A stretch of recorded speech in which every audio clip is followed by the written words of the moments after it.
Kuring teh tempat anu paling poek di antara anu poek. Matakna caangkeun kuring ku tahajud. Kuring teh tempat anu paling heurin. Teras legakeun kuring ku silaturahmi. Kuring tempat pikeun sasatoan anu galeuleuh. Teras racun sasatoan eta ku sodakoh. Kuring teh anu ngahimpit anjeun dugi ka ancur nalika anjeun henteu salat. Teras lepaskeun himpitan eta ku cara salat. Kuring teh tempat anu ngeueum anjeun ku cairan anu bau pisan sareng nyeri. Matakna bebaskeun keeuman eta ku puasa. Kuring teh tempat di mana munkar sareng nakir naros anjeun.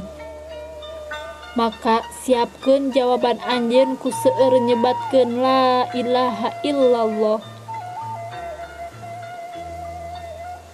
Kuring teh tempat anu paling tiiseun.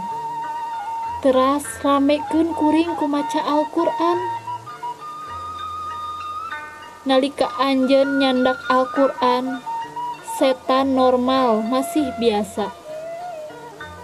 Tapi nalika anjeun muka Al-Qur'an, eta setan mimitina curiga. Terus nalika anjeun maca Al-Qur'an, eta setan mimitina teu tenang gelisah.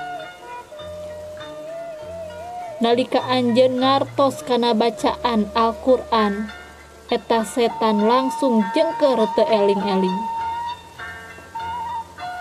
Nalika anjeun ngamalkeun eusi Al-Qur'an dina kahirupan sadidinten, eta setan langsung setruk. Teraskeun maca Al-Qur'an sareng ngalaksanakeun amalanana dina kahirupan sadidinten. Dugi ka setan henteu tiasa deui ngagoda manusa.